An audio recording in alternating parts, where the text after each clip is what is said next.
Hello everyone. It's rainy outside tonight, so this is the perfect time to listen to new mystery stories, to fall asleep, or just relax. Tonight I'm taking you to Paris in the 19th century for historical mysteries or curious stories that happened there in the City of Lights. First, we will explore the legend of the Phantom of the Opera, see how it took shape and why. Not far from the opera, we will then discover the tragic and bizarre story of the Countess of Castiglione, a woman once called the most beautiful of the century, and a lover of the Emperor Napoleon III. But she couldn't cope with the loss of her influence and her youth and beauty, and started to live in seclusion for decades, chasing her image and desperately trying to stop time by taking and collecting thousands of photographs of herself. Also in the 19th century, we will pay a visit to the tomb of the founder of Spiritism and explore the craze of the time for the occult, for seance and turning tables. We will see how all the folklore of Spiritism formed in this period between Paris, London, and America. So we have a lot to explore tonight, and let's get immediately started with our first stop. Let's push the doors of the Paris Opera House, and behind them, let me tell you about all the rumors that surrounded its first decades of operation. In 1910, a writer called Gaston Leroux published a story that would become unexpectedly famous, The Phantom of the Opera. He had drawn inspiration from various stories or anecdotes, imaginary or real, that surrounded the opera house. At the time, mystery and gothic novels were still a popular genre, and the story had all the thrills that the audience was looking for. To begin with, I'm going to tell you the story of the novel. And that means spoilers alert.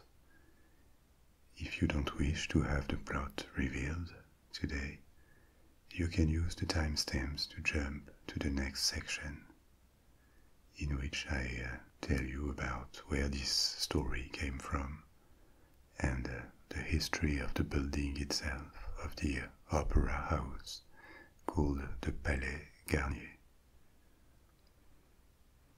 But the story first. We are in 1880. The opera house has been inaugurated a few years before,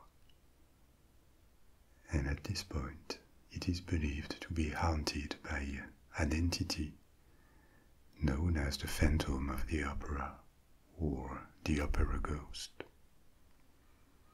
To add to these sinister rumors, an employee, a stagehand, has recently been found hanged at the Palais Garnier. But the show must go on, and performances continue. They are dominated by a star of the lyric scene, the opera's leading soprano, Carlotta. One day, Carlotta falls ill just before a gala performance, and her understudy is called to replace her on stage. a young and little-known but talented Swedish soprano, Christine. That night, her performance causes an impression. It is a huge success. And in the public of the theatre is a young man, a viscount, Raoul. When he sees her on stage, he realizes that he knows her. He recognizes her as his childhood friend, whom he had lost contact with. But he was very fond of her years earlier, and so he attempts to visit her backstage after the show.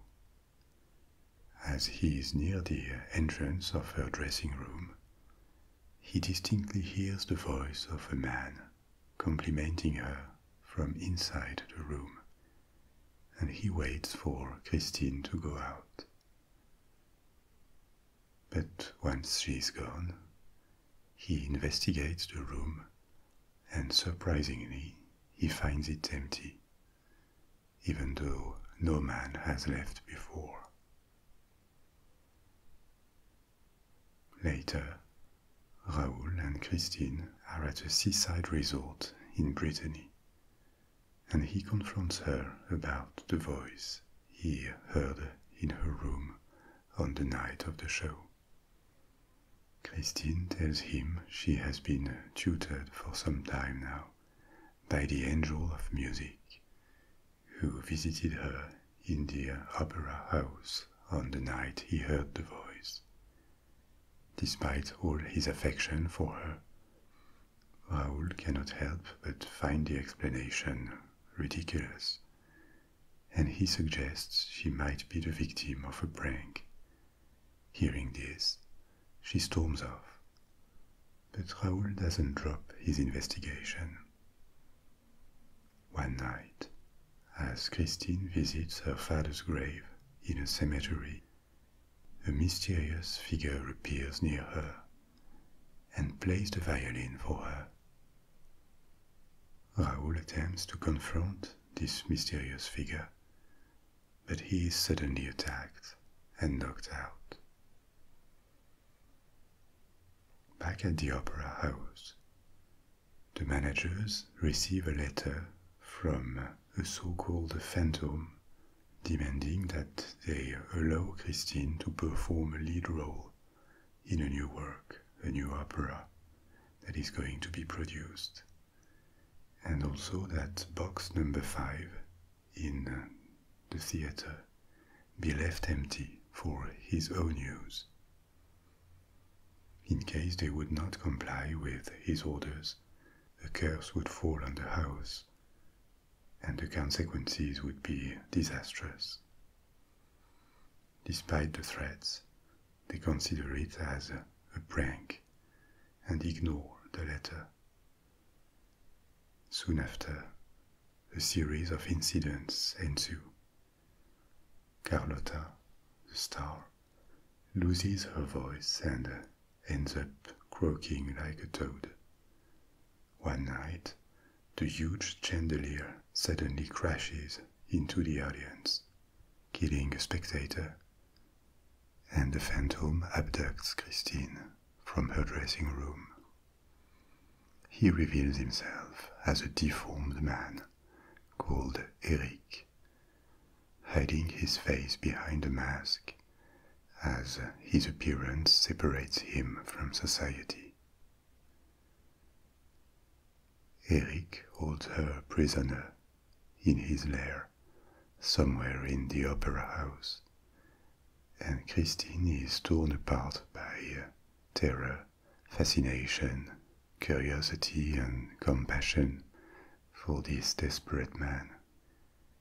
He intends to keep her in his lair, for fear she would disappear forever.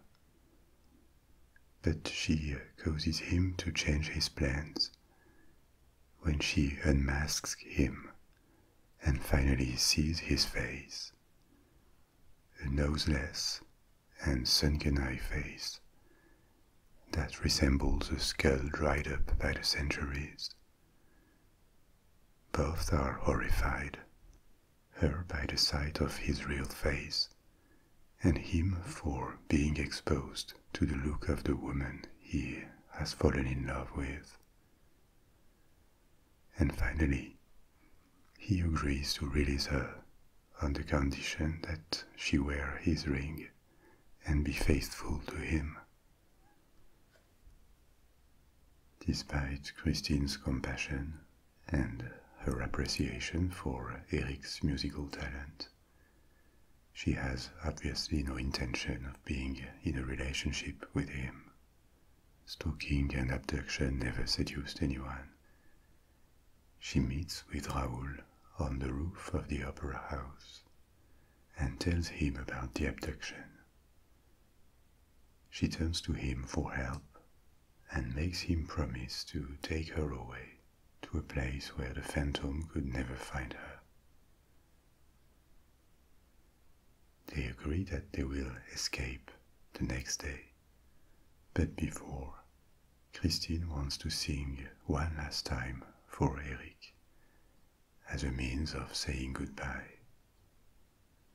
What they ignore is that Eric has been watching them and overheard the whole conversation, which has put him in a state of rage and jealousy. The following night, during the production of the opera, he abducts Christine again and tries to force her to marry him. Raoul immediately starts searching for her and finds help from a mysterious opera regular, only known as the Persian, who knows the passages and secrets of the immense building. He leads Raoul to the phantom's secret lair, but Eric has tricks. He traps them in a mirrored room and threatens to kill them and everyone in the opera house with explosives if Christine doesn't agree to marry him. The young woman agrees, left with no other option, and threatens Eric to kill herself if he doesn't release his prisoners. When Eric and Christine are alone together, he lifts his mask to kiss her on the front, and is given a kiss back, more out of pity than love or desire. But he reveals her he had never been kissed before, as even his mother would run away from him if he tried.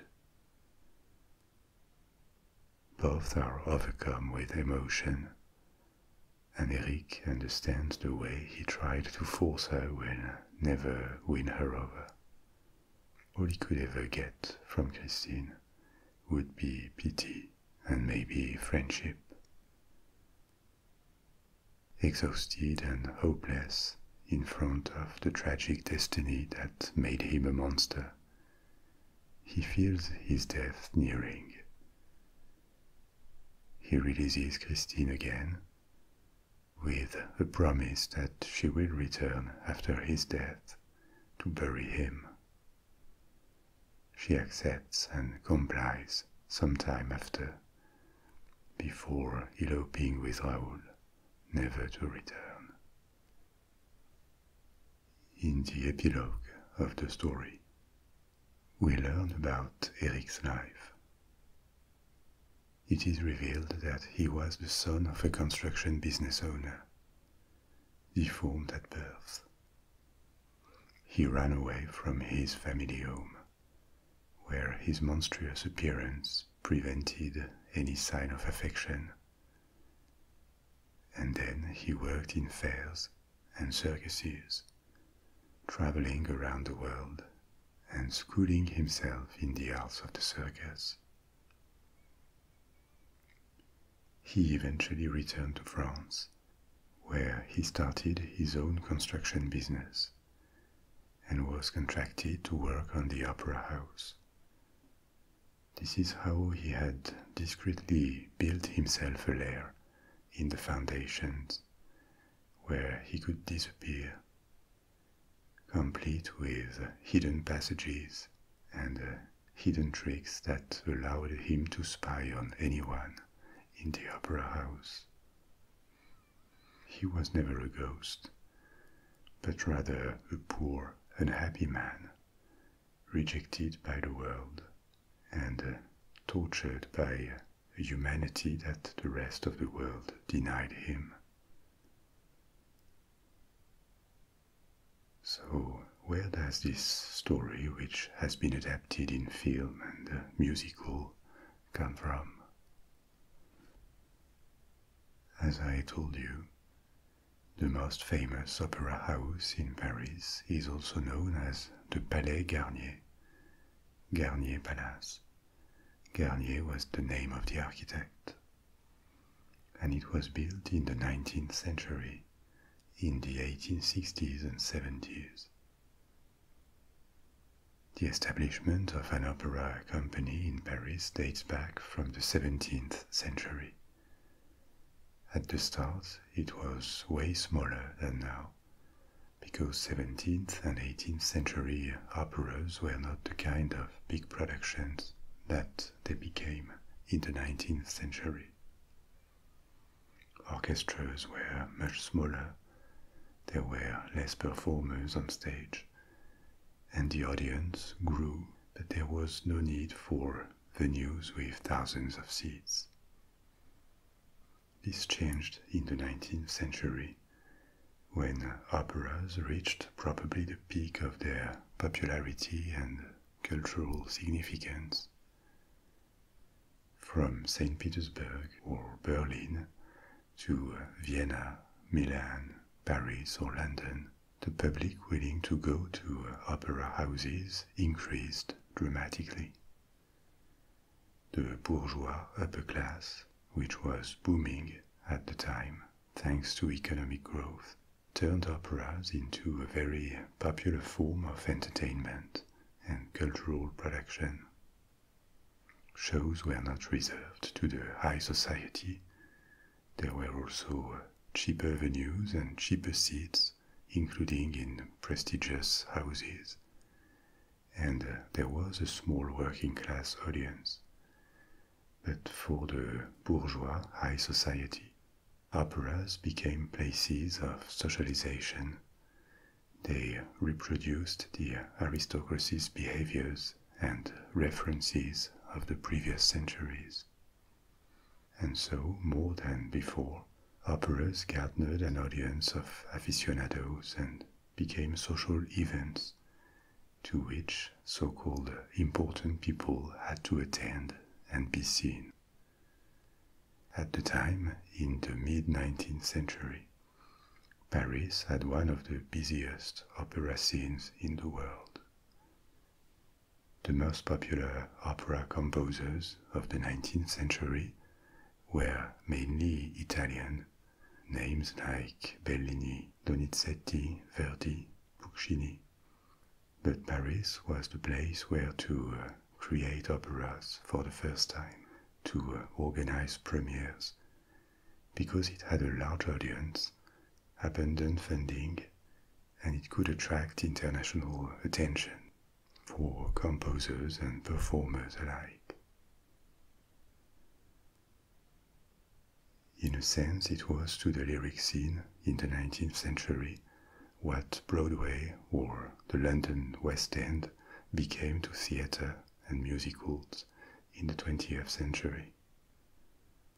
As the audience for lyric productions had outgrown the venues available, there was a need for a new large opera house in Paris that was promised to become a center of Parisian social life, of culture and entertainment, and to reflect the importance of operas, their cultural prestige, and the opulence that the audience was expecting. This new building had to be spectacular. And indeed, it would be.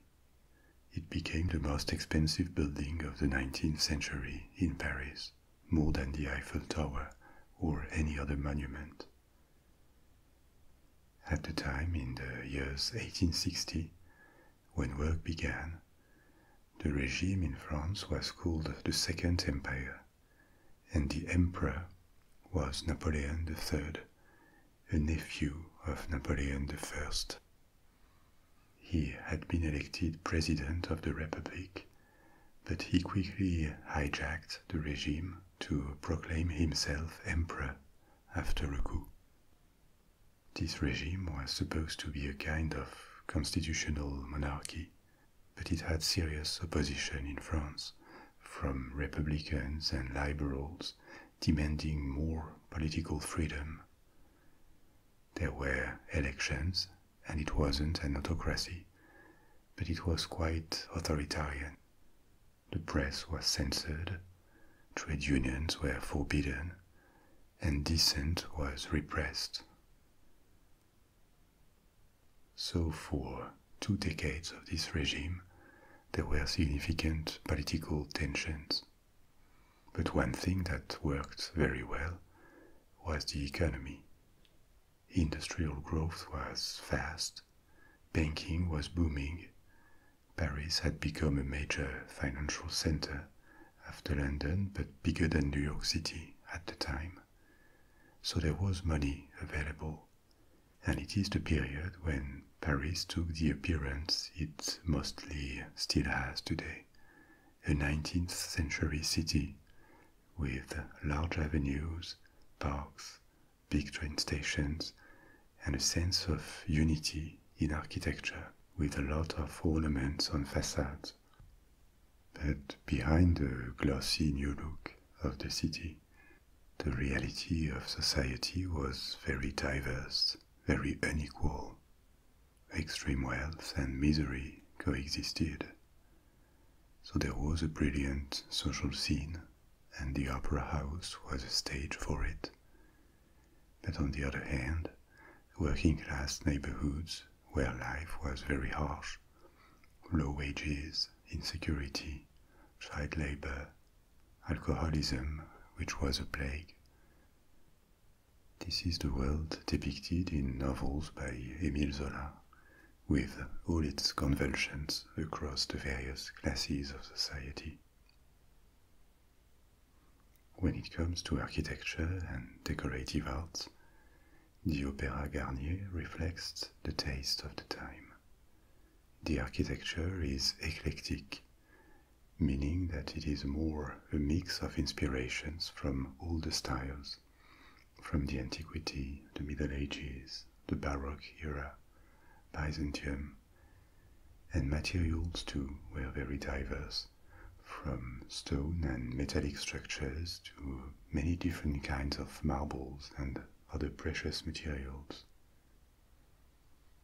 The building is actually much larger than it seems looking at the facade, because it is shaped like a diamond and is way wider than the public's entrance suggests. The inside decoration was also aimed at being spectacular. No public space was left free of ornaments.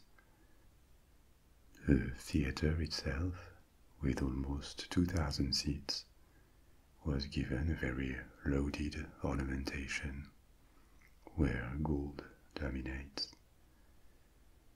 But behind the most visible public parts, an innovation was the huge space left backstage for all the mechanisms, lightings, dressing rooms, storage for costumes, practice and rehearsal rooms for dancers and musicians.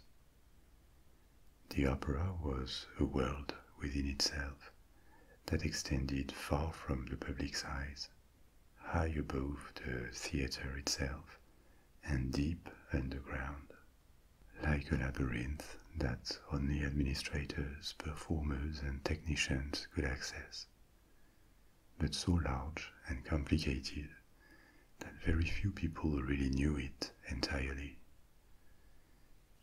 Even before the construction was over, urban legends appeared around the new opera house. One was that it was built over a subterranean lake, which has some truth to it, but is an exaggeration. When the foundations were laid, the builders found groundwater that was unexpectedly high. Wells had been dug to insert pillars that would support the structure, but they were sunk, and despite the installation of steam pumps to evacuate the water, they could never be dried. So Garnier, the architect, changed his plans and designed a double foundation to protect the superstructure from moisture, and an enormous cistern made of concrete that would receive the water and prevent it from applying pressure to the basement walls, as well as serve as a reservoir in case of fire, was drawn. This change of plans made the legend that there was a lake under the opera arise. It is an artificial lake, actually, more like a big pond, rather than the mysterious dark lake that would be pictured later. Another legend that appeared shortly after the inauguration was that of a ghost haunting the Opéra Garnier. And there was also a tragic incident during a show, just as Act 1 of an opera had ended. A small fire began in the roof, and it melted through a wire, a cable, holding a counterweight for the large chandelier that illuminated and decorated the theatre. This is the episode that Gaston Leroux used in The Phantom of the Opera. The chandelier fell on the crowd, and it injured several people, even killing one. The rumors and the accident didn't stop the opera house from operating normally, but they entered conversations, and these stories were rather well known by the Parisians in the years 1870, 80 and 90.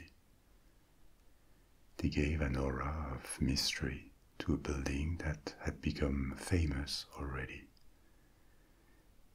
It had survived the change in regime.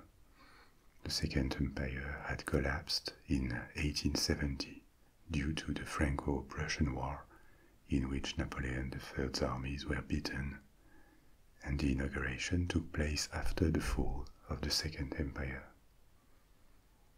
There was a period of troubles following this fall and the exile of the emperor. This was the time of the Commune of Paris, maybe another topic for a future video. But after the Second Empire, the Republic came back in France, and this time for good. This didn't affect social and artistic life for long, and the Opéra Garnier remained the most spectacular and one of the largest theatres in Paris, even though it competed and still competes with other venues for operas. The story of The Phantom of the Opera by Gaston Leroux capitalized on all this: the fame of the building, the little stories and rumors surrounding it, the appetite for Gothic novels, and also a type of stories that you find in many novels of the 19th and 20th centuries. Ones with an apparently supernatural explanation, because it seems impossible otherwise, but that in fact can be explained logically and realistically. The novel is built on the progressive discovery of this, until the final reveal that delivers a scientific or logical explanation.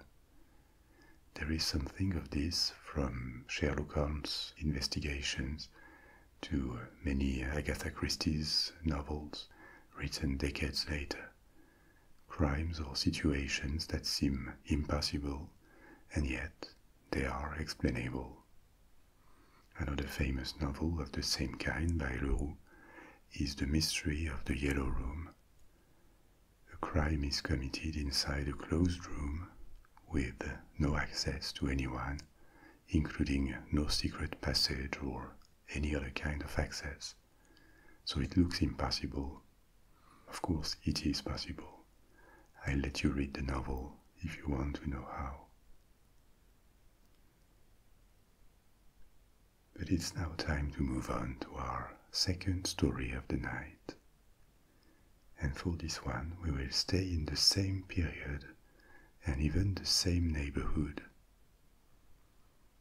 Let me tell you about the weird destiny of Virginia Oldoini, who once moved into the highest possible circles and was called the most beautiful woman of the century.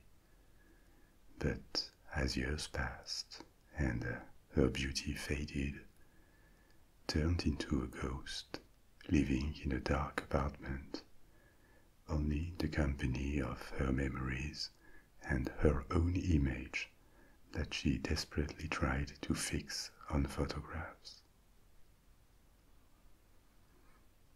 In the years 1880 and 1890, spectators who left the Opéra Garnier after a show, when the pale lights of gas lamps fought the darkness of the streets, could sometimes cross the figure of a woman walking, entirely dressed in black like a widow, her face covered by a black veil.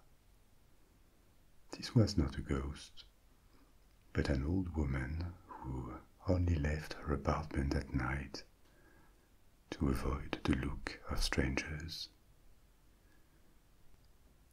Inside her apartment, everything was black, including the pieces of cloth placed on every mirror so that she would never cross her reflection. Her name was forgotten already.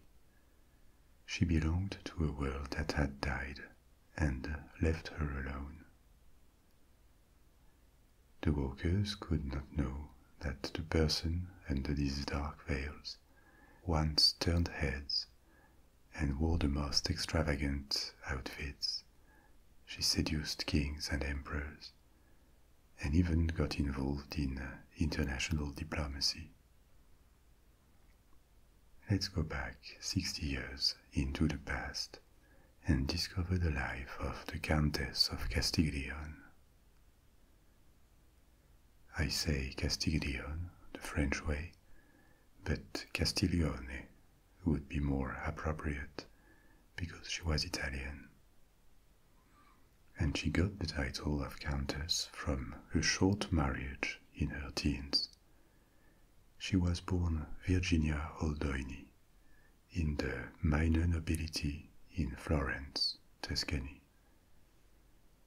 Her family had connections, and at the age of 17, in 1854, she was married to a count 12 years her senior, the Count of Castiglione. There was never much love in this marriage, and the following year her husband demanded marital separation, for reasons we will discover soon. At the time, in the 1850s, Italy was still not unified, and there were several states. In the center of Italy, the papacy that had its own territory. In the northeast were the Austrians that had occupied this region of Italy after Napoleonic Wars. And the most powerful Italian state was the Kingdom of Sardinia in the northwest, that also comprised the regions of Piedmont, Savoy, and Liguria. It is this kingdom that ultimately achieved Italian unity by absorbing or conquering the rest of the Italian peninsula. But we were not there yet, in 1854. At the time, the King of Sardinia, Victor Emmanuel II, was looking for support abroad to the cause of Italian unity. And the most obvious possible support was on the other side of the Alps, in France. A few years earlier, Napoleon III had seized power and proclaimed the Second French Empire. France had gone through an eclipse in Europe after 1815, being on the losing side of Napoleonic wars, and it was plagued by political instability. There had been a revolution in 1830 and yet another one in 1848. But in the 1850s, things started to look different. France was in a period of strong economic growth driven by industry.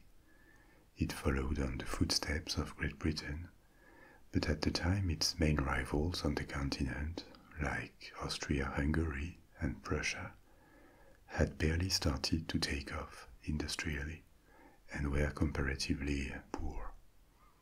It would change in the last decades of the 19th century, but at this time Germany was a country of emigration that was still mostly agrarian, and in some regions so poor that people emigrated by hundreds of thousands to the Americas, forming large groups in countries like the United States, Brazil, Argentina, or Chile. So France, with its booming economy, its size and large population, because it was united, and the relative stability brought by the Second Empire, could start reasserting itself. Napoleon III was eager to, and I told you in the previous story that he had a lot of political opponents who ridiculed him for that.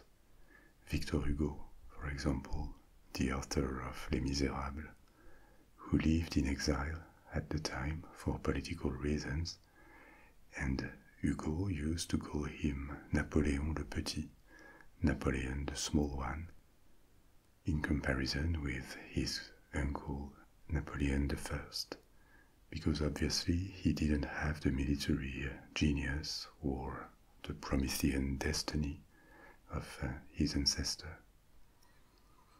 So along the Second Empire, France regularly meddled in foreign countries, sometimes uninvited, with mixed results. There was a war against Russia, the Crimean War, alongside the United Kingdom.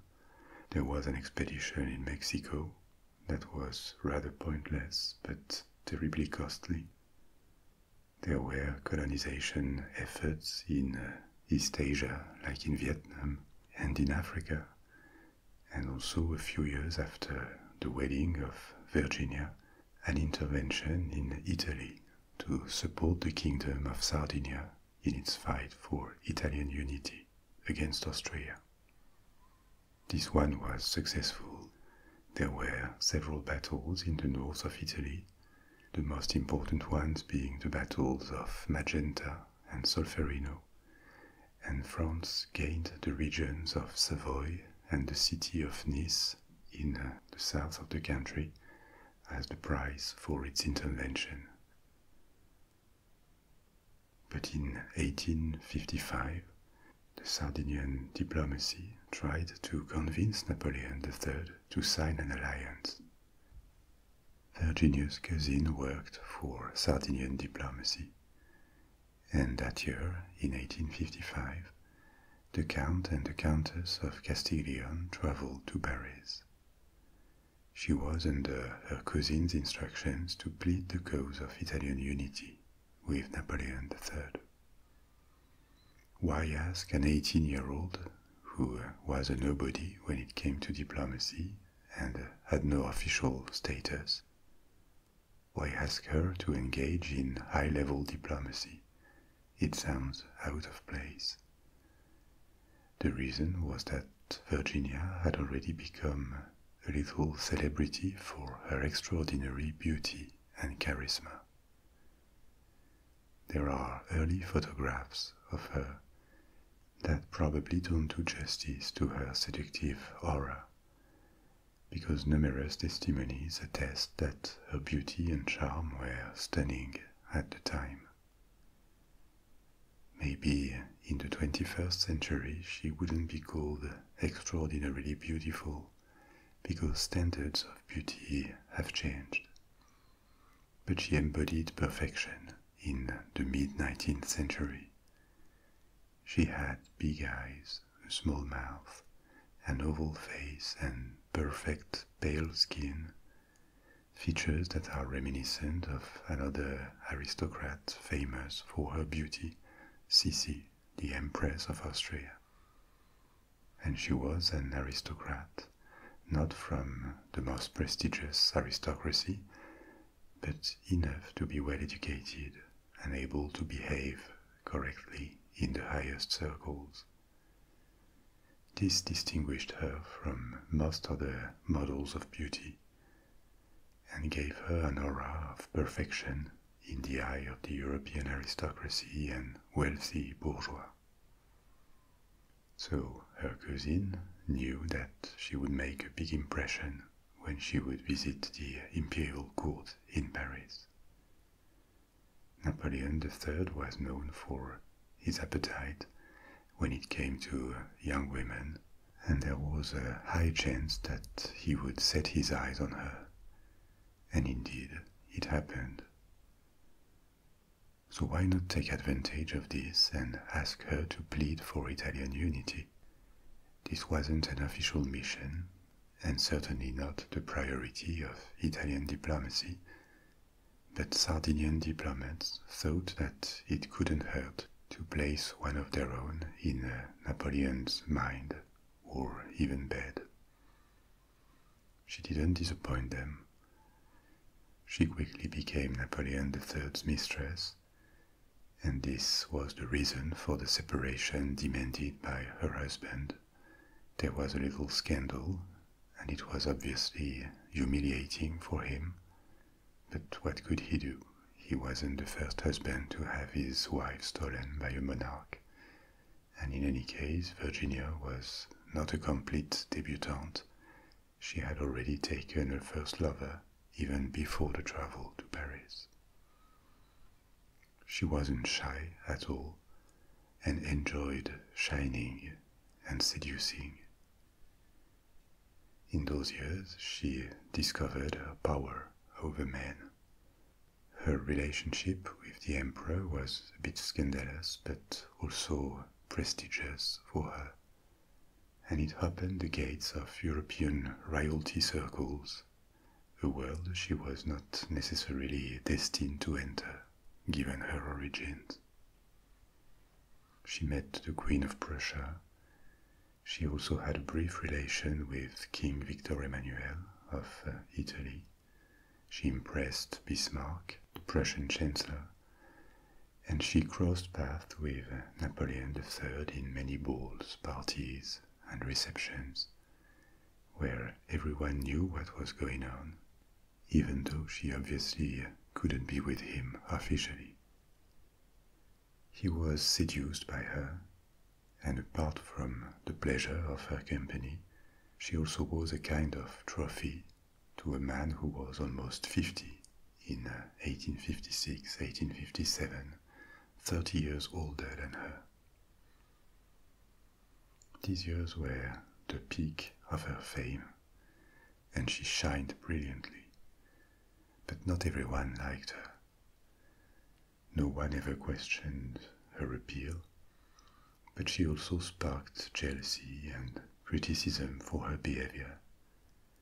Now imagine this power in the hands of an 18, 19-year-old with actually little experience of life or maturity, who was used to get everything she asked for since she had turned into a woman.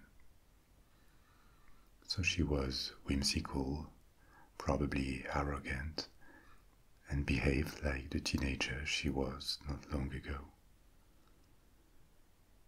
The reputation she made for herself in these years of domination came back to bite her later when the relationship with Napoleon ended.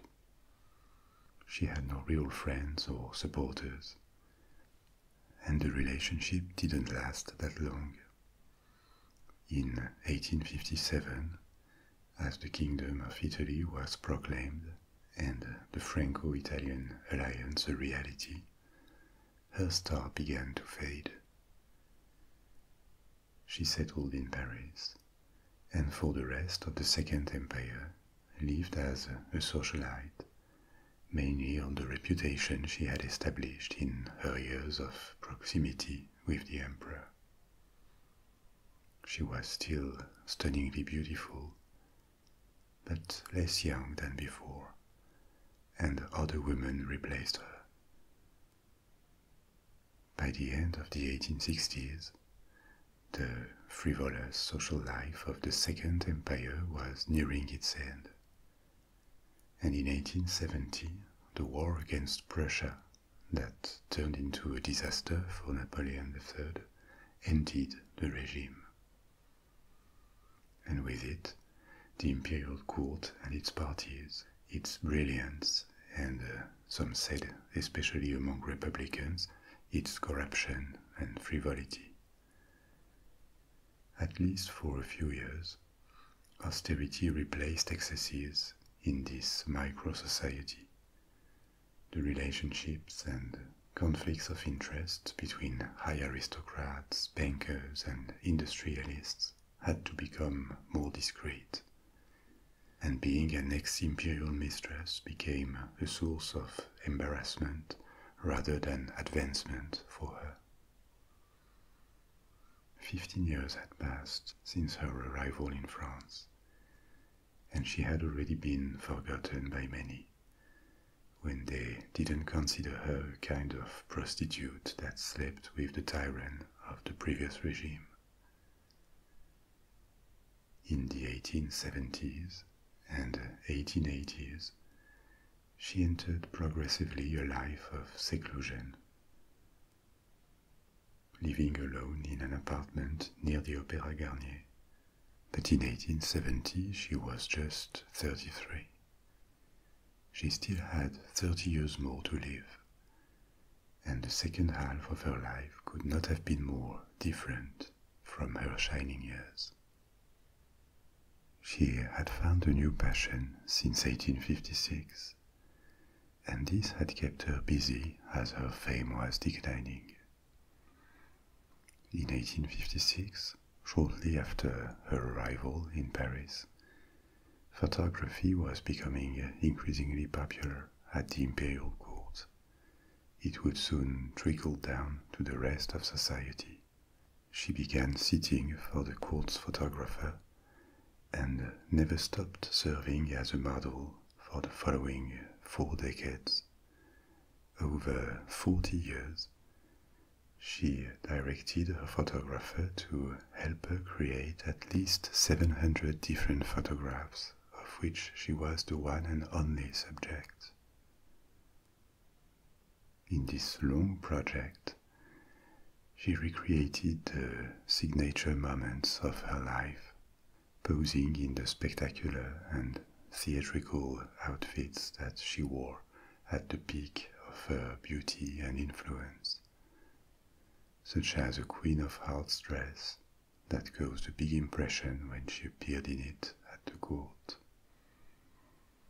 As years passed, the ravages of time appear on the photographs, and probably confronted with the image that the photographs sent her back, she isolated herself even more, refusing to appear in public until no one asked her to. She redecorated her apartment entirely in black. The mirrors were covered, and progressively she stopped going out during daytime. The only moments she would reveal a bit of herself were only in front of the camera. A large part of her fortune was spent on this project, in which she made an artistic journey of her own with the photographer At the time, photography served essentially for portraits and to a lesser extent landscapes or postcards.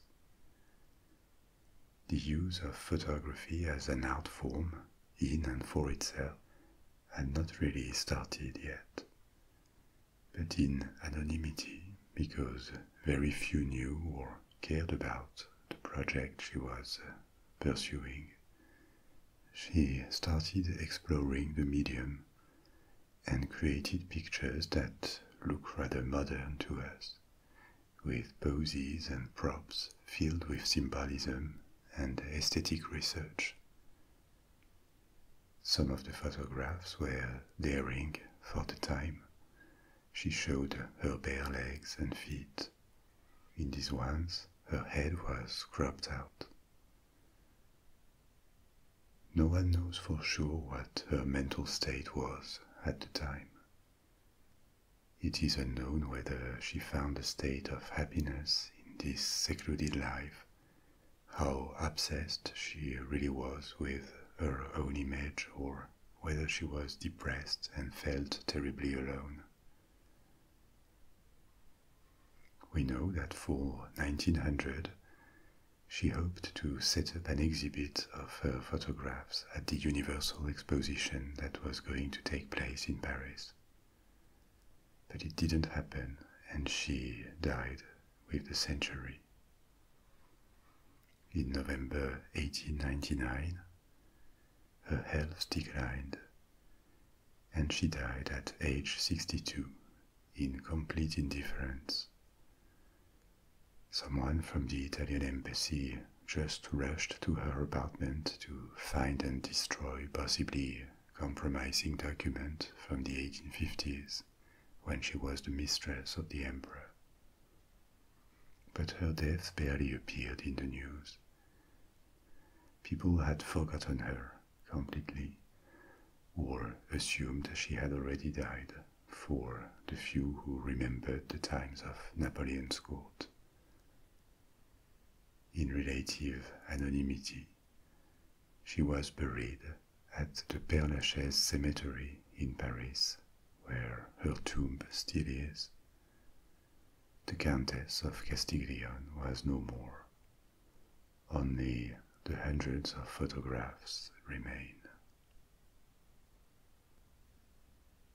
Since we are at the Père-Lachaise cemetery, let's begin our next story here.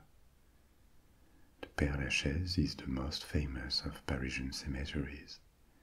It is in the east of the city and was established more than 200 years ago. It has become the most visited cemetery in the world for its aesthetics, its atmosphere, and the number of celebrities buried there.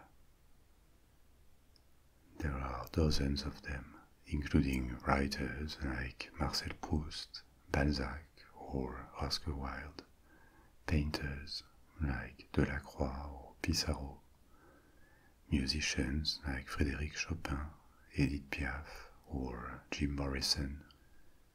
Among them is the tomb of another character that we are going to discover now, and with him another facet of Paris in the 19th century, a more esoteric one. The man is called Allan Kardec, and his name is attached to the foundation of Spiritism. Spiritism evokes a whole folklore of practices, séances, turning tables, circles of people communicating with spirits, Ouija boards. All these practices that are seen with either amusement, fascination, or fear took root in the 19th century. And by the middle of it, they had become a new form of entertainment in some circles in North America and in Europe. A minority of people took them more seriously, and there was a flurry of esoteric societies filled with people interested in exploring the supernatural, the world of spirits and magic. Together with London and New York City, Paris was one of the capitals in this trend. It sounds a bit paradoxical because the 19th century was certainly the century of belief in science. A common opinion at the time, across the Western world, even though it was relatively new, was that science was destined to always progress and end up explaining every phenomenon and demultiplying the power of man to act on nature and accomplish exploits. And this would be achieved through reason and investigation, not ancient beliefs that couldn't be proven. But it is not necessarily contradictory. There was also a genuine belief that no field of investigation should be left unexplored. The frontiers of science were advancing and revealing invisible things, like the existence of tiny organisms in biology, or in astronomy of planets and bodies so far away that they had never been seen before. So why not spirits and invisible forces that may, after all, just be unexplained physical phenomena that would one day be understood?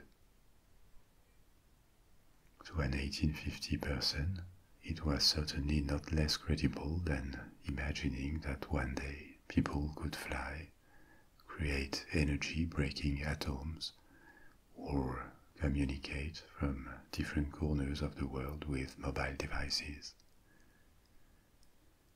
The very fact that you are able to listen to me right now, with devices full of electronics, via servers, satellites and cables, tiny electric batteries, systems using a binary language that can store and transmit information such as sounds and images. This would have had all the appearance of magic, even to the best informed scientists of 1850.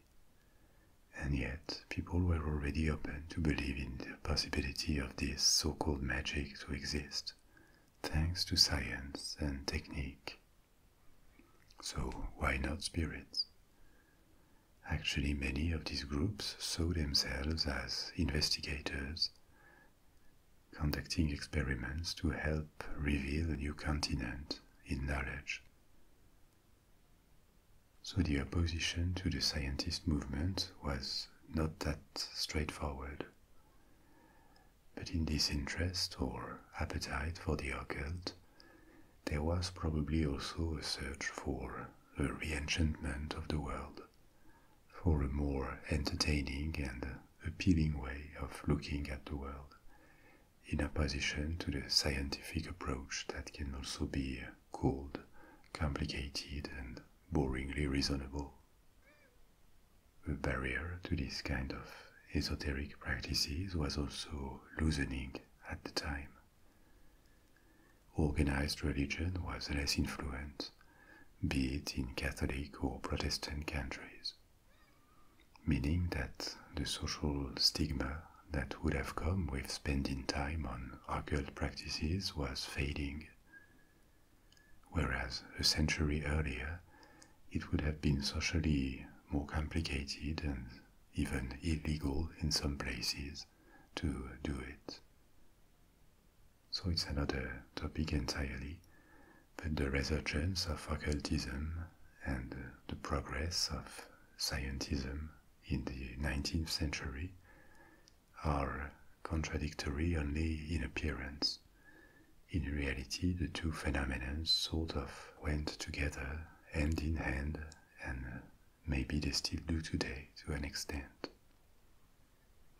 So in the Paris of the mid-19th century, it was fashionable to organize a little séance between friends after dinner for the thrill of communicating with the dead and approaching unknown forces but in the security of someone's home.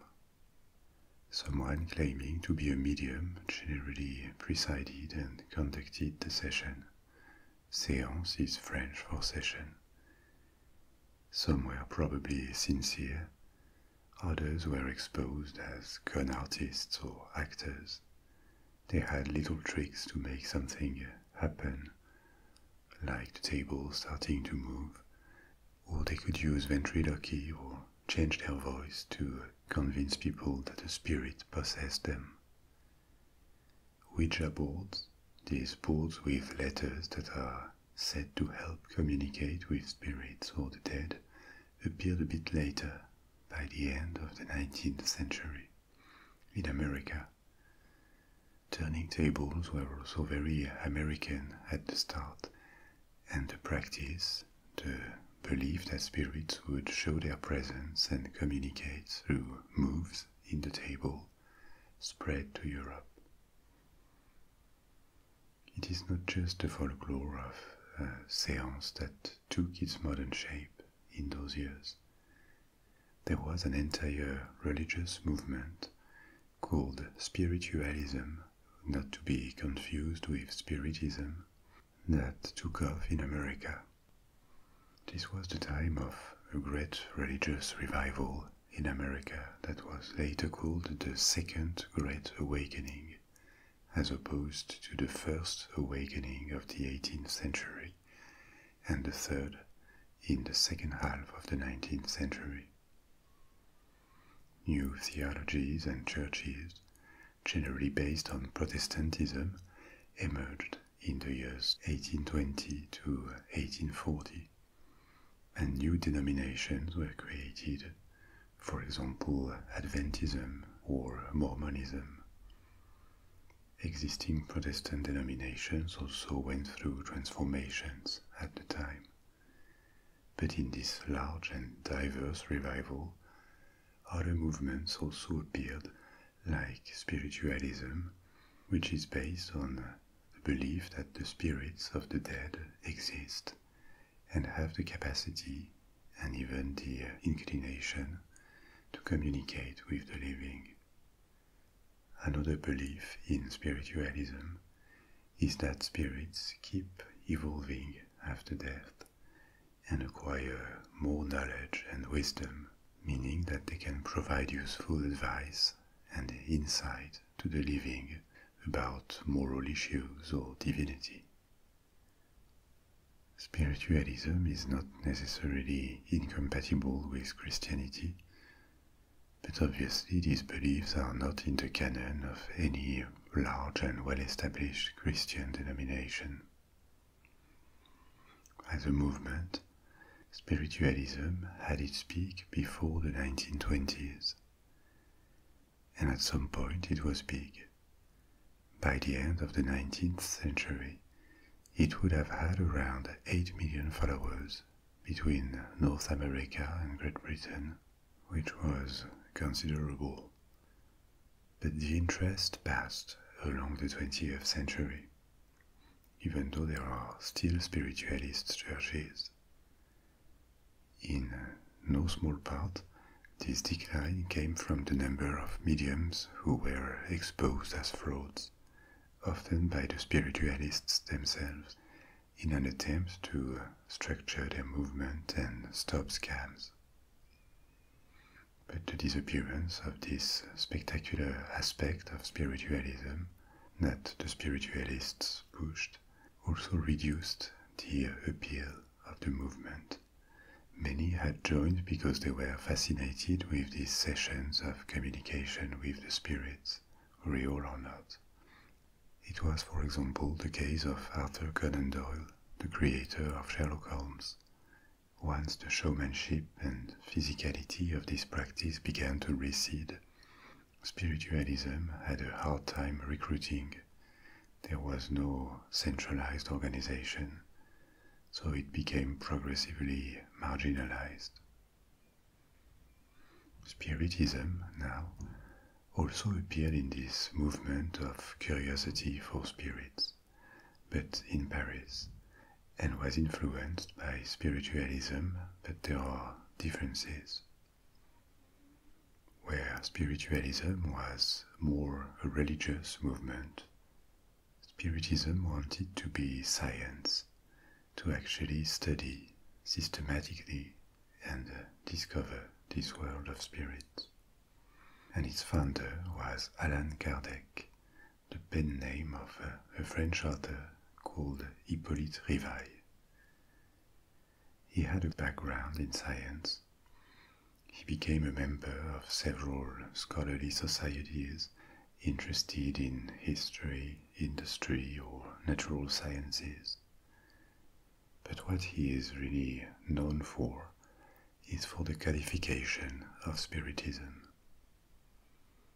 In the 1850s, as we said, séances were a popular entertainment, and he was introduced to this world through them. And he initially took a scientific approach. At the time, a popular theory was mesmerism or animal magnetism. It is the same thing. Animal magnetism would have been an invisible natural force possessed by all living things, humans, animals, even plants, that could have physical effects, like healing.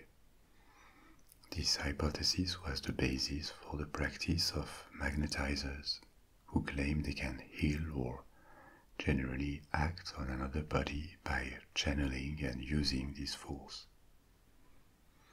The hypothesis quickly exited the field of science, because this force could never be identified or measured, nor its effects proven with statistically significant samples of patients.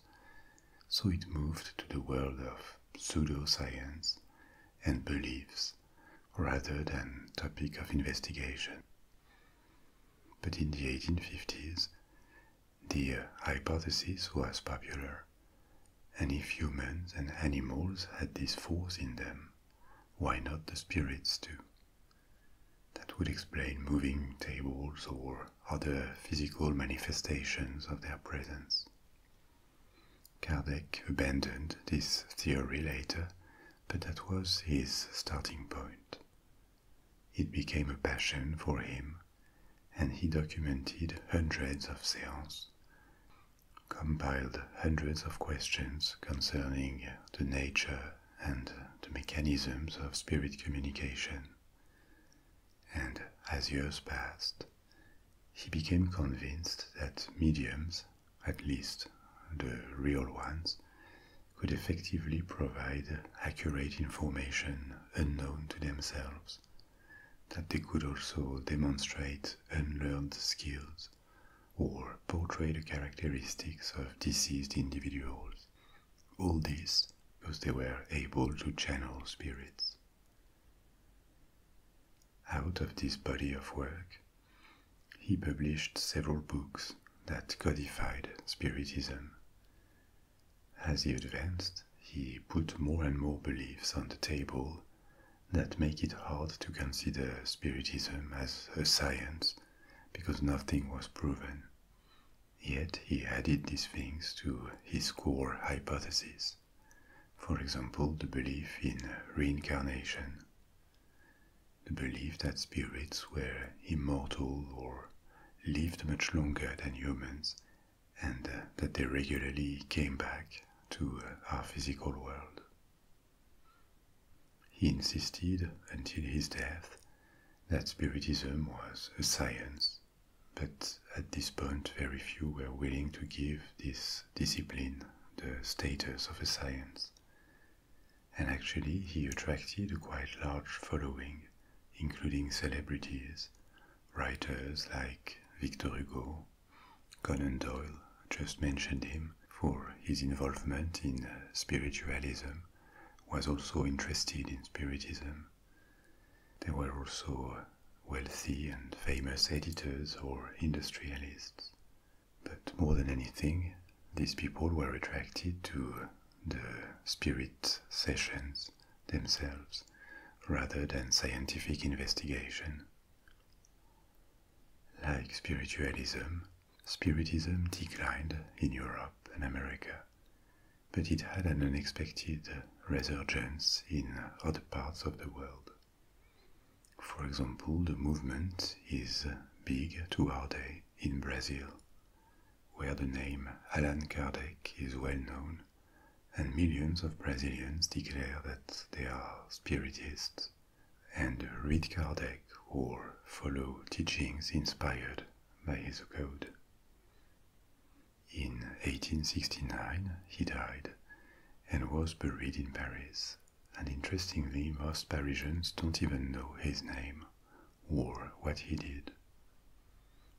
After the 19th century, Spiritism and seances fell in popularity, and people mostly lost interest, so that the only visible remain of Spiritism today for most people are the stereotypes of the seance, the circles of people who invoke spirits, and the physical effects of this featured in films and TV shows.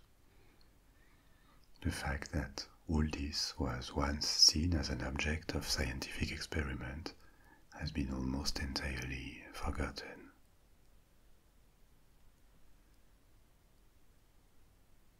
We have reached the end of our journey for tonight. I hope you enjoyed it. Remember, you can also listen to my stories on streaming services like Spotify and Apple Music, or as a podcast on Patreon. But there is more on my Patreon if you wish to join it and support the channel. You can also download videos and audios. You can get information about my upcoming projects, or you can participate in surveys. But for now, sleep well. I'll talk to you soon with a new story. Sweet dreams. Au revoir.